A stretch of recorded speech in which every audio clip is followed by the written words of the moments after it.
Help support the show by joining the Patreon or becoming a YouTube member. Also, hit that like button and subscribe if you want more Browns-focused content.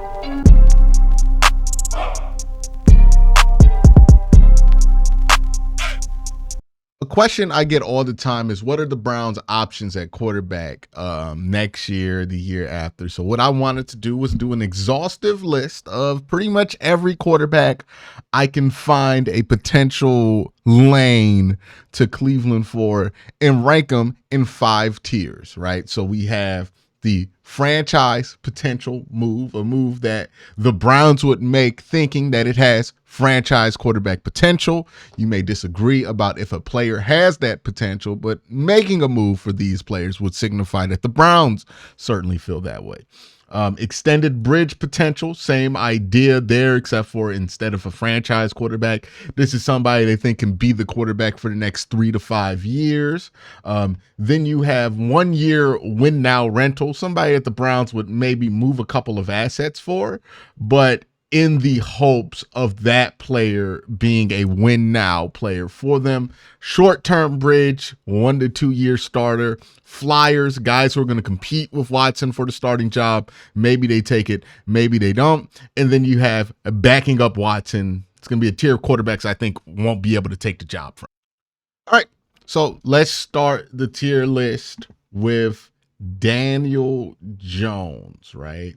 So Daniel Jones, I think he would fit firmly in the flyer tier. This is not somebody who will be guaranteed to take the starting job on day one, but you would give him a chance. It would be a flyer that you would take. Mac Jones probably would drop him in the backup Watson tier. He's not better, or he's not better enough to justify putting a $45 million quarterback on the bench. Is that Joe Flacco? Joe Flacco to me would be 1 year win now rental, right? He's not going to be your bridge for an extended period of time, but if you sign him, that would be a move to try to win now. He most likely will be your starter out the year. Let's go ahead and throw up Watson in the backing up Watson tier, so everybody past him would be backing him up. Andy Dalton, I think, would be in that flyer competition range, right? Like you would be given a competition, see if he could take the job. Davis Mills, you bring him in, he's backing up Deshaun Watson. Jacoby Brissett, I'm going to put him in short term. Actually, I'm going to put him in flyer. I think he would be brought in to compete with Deshaun. I don't know if the job would be guaranteed to be his. He does have a history in his offense, which is why I think he can kind of flirt with short-term bridge, but he's right at the cusp in between these two tiers. I think leans more as somebody who could be a flyer for this team. I'll get to the young guys in just a minute here. Garrett Nussmeier, Hendon Hooker would definitely be a backup for Deshaun Watson. Let's go Derek Carr. Derek Carr would be a 1 year win now rental. You probably wouldn't want to keep him for a long-term period of time. I don't even know if it's feasible to go after him for a long-term period of time, but that's somebody you would probably throw in that tier. Malik Wills, I would put him in flyer. I think he has a legitimate chance to beat out Deshaun, but also there's a chance that he doesn't win out in that competition or he makes enough young mistakes. Let's see what else that we have here. Cam Ward. Let's go with our first young player on the board. Cam Ward, if you draft him in the first round, you would be signaling. And look, I'm not a big Cam Ward fan, so I don't think he has franchise potential. But I think drafting Cam Ward would be a sign that this team thinks that Cam Ward has franchise potential. The same is true for Jalen Milroe. And the same is true for where's Shedeur Sanders at, right? Like any of these quarterbacks right here that get drafted in the top 3, well, the top 2 rounds of the draft for this team, that's what that would signal. If any of these quarterbacks get drafted 3rd round or later, then we're talking extended bridge potential. But first 2 rounds, you think that guy could be a franchise quarterback if you take him. Extended bridge, that's where I'm going to put Carson Beck. And then where is the other rookie? Oh, yeah. Quinn Ewers, I would say extended bridge potential. And then Garrett Nussmeier, same thing here. Don't think those guys have franchise potential, but definitely extended bridge potential. While we're here, let's throw Justin Fields in that pile of players who could potentially become an extended bridge. Same thing with Samuel Darnold right here. Put him in that extended bridge conversation. Jimmy Garoppolo. That's a flyer, right? You take a flyer on Jimmy, see if he could beat out Deshaun. Same thing with Marcus Mariota. And let's move towards Tyrod. Tyrod's an interesting one because he's so old now. Like Tyrod's what, 35, 36? Probably in the flyer range, right? Not a guarantee to take Deshaun's job full time, but it's possible. It's definitely possible, especially if Deshaun plays as bad as he did last year.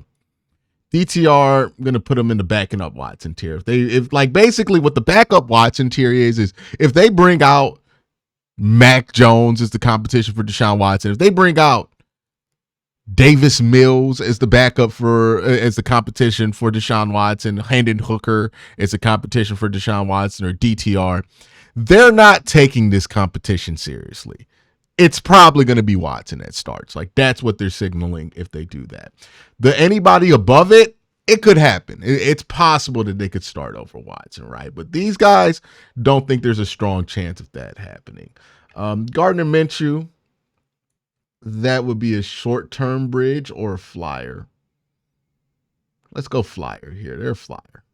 All right, so Gardner Minshew, definitely would put him as a flyer now that I think about it a little bit more, because he's not been good enough to maintain a starting job, and that's kind of why I hit Jacoby with the same thing, right? Jacoby has not been able to maintain a job.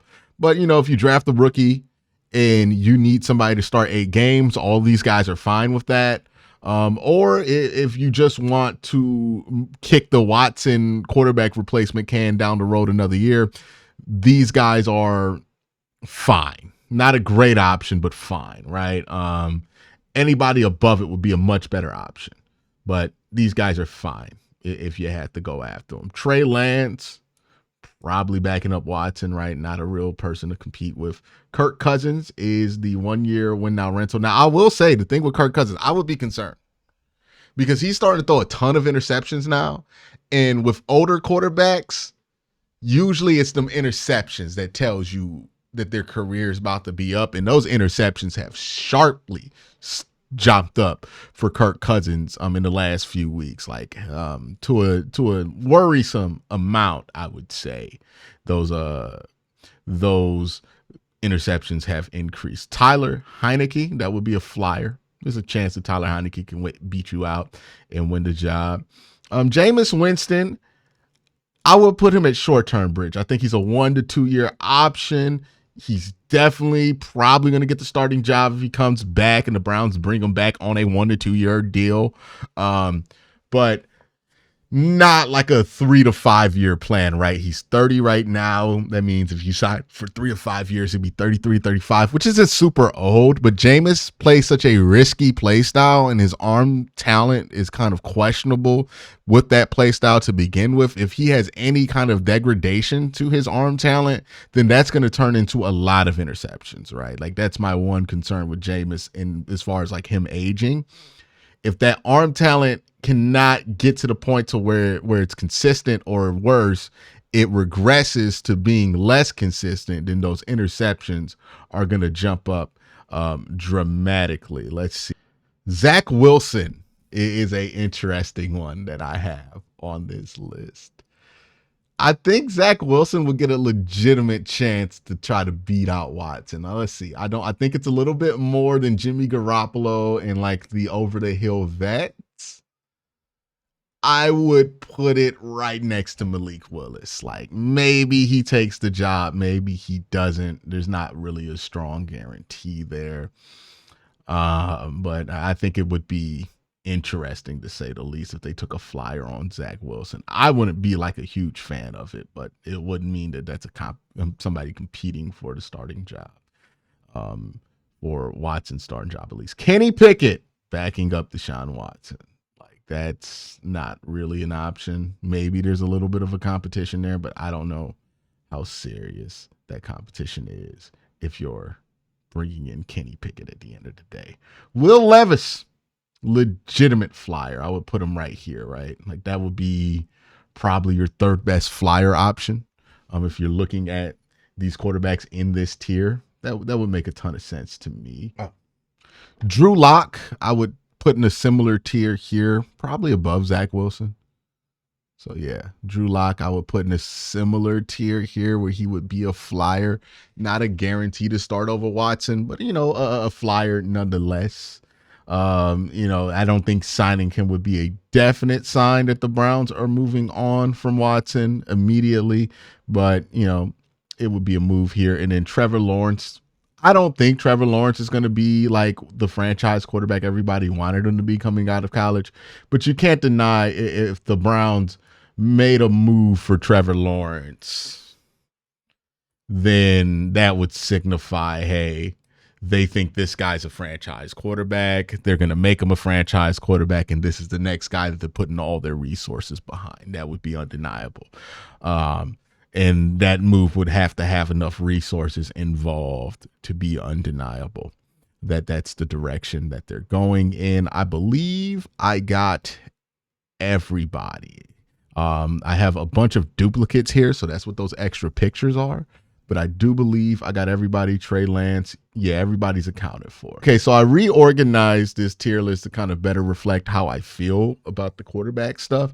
So the 1 year win now rentals, that would be like the first layer of guys that, hey, if they sign, they're not planning on moving forward with Watson as a starter in the short term or in the long term. Because if you go after Kirk Cousins, if you go after Derek Carr, if you bring back Joe Flacco, you're making it obvious what your intent is. Another scenario I did not think of until I got done recording this video, unfortunately, is Aaron Rodgers, who could become available. I read something from Mina Kimes that said that the Jets have the option of cutting Aaron Rodgers, which would cost them about $50 million to do, but they can spread that $50 million out over 2 years. But if they keep him on the team, let's say they don't do anything with Aaron Rodgers and that contract, it's going to be about $63 million. No, $66 million, my bad. Which does beg the question, is this something that the Jets want to lock themselves into for that final year of Aaron Rodgers? Could this be the Browns benefiting from a Russell Wilson-like situation? It has to be pointed out that there's no guarantee that if Aaron Rodgers is to be cut from the Jets, he would want to come to the Browns, let alone play football again. Right? Like, I don't know if that be the case. He might retire. He might decide he wants one more year. Also, Aaron Rodgers, significantly older than Russell Wilson. He would be 42 next year. Like, at least Russ still in his 30s. And, Rodgers hasn't been good this year. Right? But you can make the same argument for Russ last year. So maybe that's a scenario. I would put it, if I were to rank it in this tier list, firmly in that 1 year rental spot, right? Where it's somebody you consider bringing in for maybe 1 year. But, is it worth having all that comes with Aaron Rodgers be with it, especially with Deshaun Watson still likely on the roster as well? We know that the Browns front office has been interested in Aaron Rodgers before. We know that Kevin Stefanski has been interested in Aaron Rodgers before. After the 2020 season, there were rumors that the Browns wanted to make those moves. So it could happen. Aaron Rodgers could be a part of the Cleveland Browns' future, but we'll see. But it's a scenario that I want to make sure I brought up because it's not a 0% chance of happening. It doesn't mean it's likely, though. Short-term bridge, somebody could be a bridge for maybe 1 or 2 years. I think Jameis Winston has that potential. Yeah, Jameis Winston has that potential to be a bridge for you for a couple of years. I don't think it goes any further than 1 or 2 years with Jameis, right? I don't think he would be a franchise potential or extended bridge potential guy. But, I think there's a chance there. And then extended bridge guys. So you got Carson Beck, who you would draft with the hopes of him becoming an extended bridge starter for you. It's probably a 3rd round pick. Quinn Ewers, 3rd round pick. You would have the hope of him becoming an extended bridge starter. Same thing for Garrett Nussmeier. You would have the hope of him becoming an extended bridge starter. And then Justin Fields, I would say it's the same exact thing there, right? Like you would sign Justin Fields hoping that since he's super young, you could develop him and get kind of a second run from him. He did show some positive signs in Pittsburgh. Ultimately, Pittsburgh looked much better without him, right? Which might bring him down to this tier, but that's pretty much where you'll be going. Justin Fields kind of floats between both of these tiers. Sam Darnold, you would sign him. The money would have to be significant enough to where he would be your extended bridge, right? You would go 3 to 5 years with him as the starter. And then you got the franchise potential moves. If you want to make a move with the hopes of getting your next guy, these moves will signal that you think that these guys are your next guys. Whether you agree with that assessment or not, is what it is. I don't think that all these guys have the potential to be franchise guys, but if the Browns make a move here, that would signal they think that, right? In Shador, Trevor Lawrence, Jalen Milroe, and Cam Ward. The Flyer guys are guys who I think have a chance to beat out Watson for maybe a year and beat a starter, or replace Watson if he has a couple of bad games, but not necessarily a clear signal of what direction they're going to be taking. That's Gardner Minshew, that's Jacoby Brissett, that's Will Levis, that's Malik Wills, that's Drew Lock, Zach Wilson, Daniel Jones, Andy Dalton, Jimmy Garoppolo, Marcus Mariota, Tyrod Taylor, Tyler Heineke. And then you have the backing up Watson crew. So obviously Deshaun Watson would be at the bottom here. And then you got Mac Jones, Davis Mill, Hendon Hooker, DTR, Trey Lance, Kenny Pickett. Like basically, this is not better than doing anything, right? Like anything above this tier, I would say is more preferable to me. Like I'd be like fine with it. But if you do anybody behind here as your competition from Watson, I'd be horribly underwhelmed and really concerned about the future of this franchise. If that were to be the case, and you're like praying that DTR Lux develops and kind of bails you out, or that Trey Lance develops and bails you out, or that Hendon Hooker develops and bails you out. Let me know what you think. Is there a quarterback that I missed on these rankings or tier lists? Let me know in the comment section below. Y'all have a great day. Have you better night. Peace.